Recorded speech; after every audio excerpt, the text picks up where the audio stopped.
Hello, foodies. I've got asked a lot lately to share my controller settings, including why I use certain settings. So, in this video, you get them all, including one certain extra quality of life tip.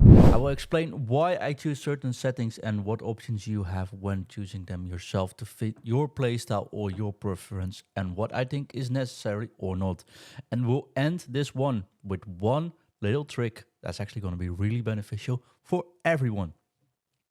Let's start off. If you go to controller settings into gameplay, it says preset competitive. This is the only thing you want to have on first. You want to be in a competitive mode because if you are in an online mode, this will be turned on automatically. So it doesn't make sense to check auto shots and stuff and anything like that. If you go into competitive, some things will be grayed out. So we'll look into the things that are not grayed out. Let's start with shot assistance. Shot assistance, I would put either on assistant or actually on precision shooting. Precision shooting is a new addition in FC24 and is actually really cool to use. I use it since a couple of days, since one of my coaches, Archum, recommended it. It's really good because if you get the aim right, it's actually a faster shoot. However, it's a little bit harder to learn. So my recommendation would be start with assistant. If you are in control of everything else, just switch it to precision. Time finishing, I would always turn it on. If you tap the shooting button twice on the second tap, you time it perfectly. It is green timed. Green time is always a good addition and it's practicable and usable for everyone. Let's go into true ball pass assistant, the lob through pass assistant, and the ground pass assistant. Basically, all these passing assistants. I would actually go for semi, ground pass to assistant, semi cross assistant, lob pass on semi. And why some things on semi? Because if you put it on semi, you decide the power by the amount of seconds you hold in the button. So if you want to cross and you have it on semi, you decide how hard it will be crossed depending on how long you push the button. The aim is still assisted, so that's really beneficial. And I would definitely just practice on the semi functionality. Let's continue into the clearance setting because I do think this is a very important one. I do have the pass receiving lock on late. It's just preference. This can work for everyone. I have it on late. If we go to the defending, there's a couple of things that are very important. The first one is clearance assistance. Put it on directional. If you put it on classic, the AI will decide which direction a clearance will go. But you want to decide which side a directional clearance will go. For example, they do a cross, you aim towards their goal, and it will aim towards their goal. If you don't, the AI decides for you, and you don't want to do that. So always put it on directional.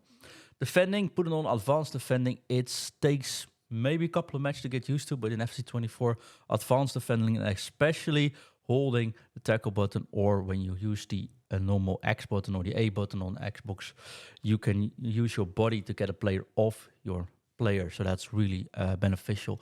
Advanced defending is definitely worth practicing.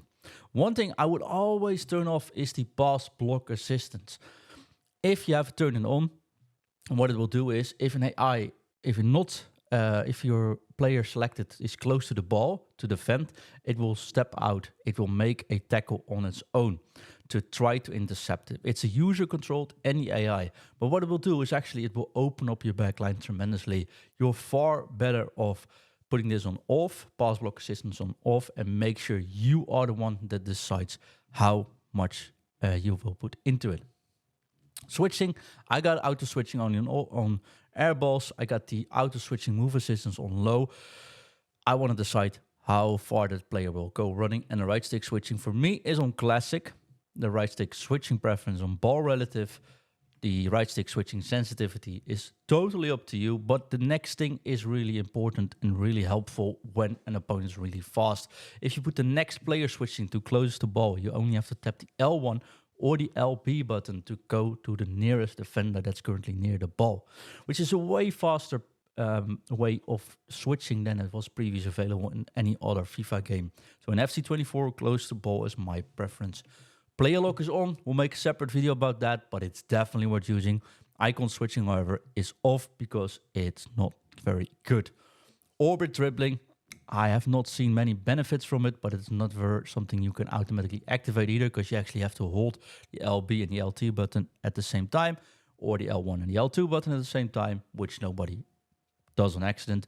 So you can turn this on and practice a little bit with it.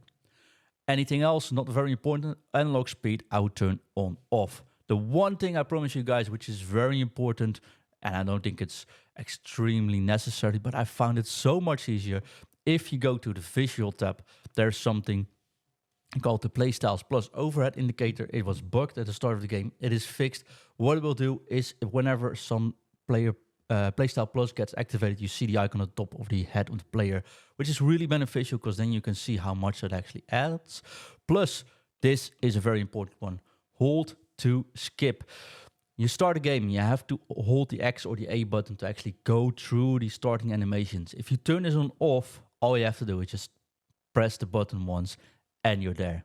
Anyways, these were my controller settings. If you have any questions, drop them down in the comments below and I'll get back to you.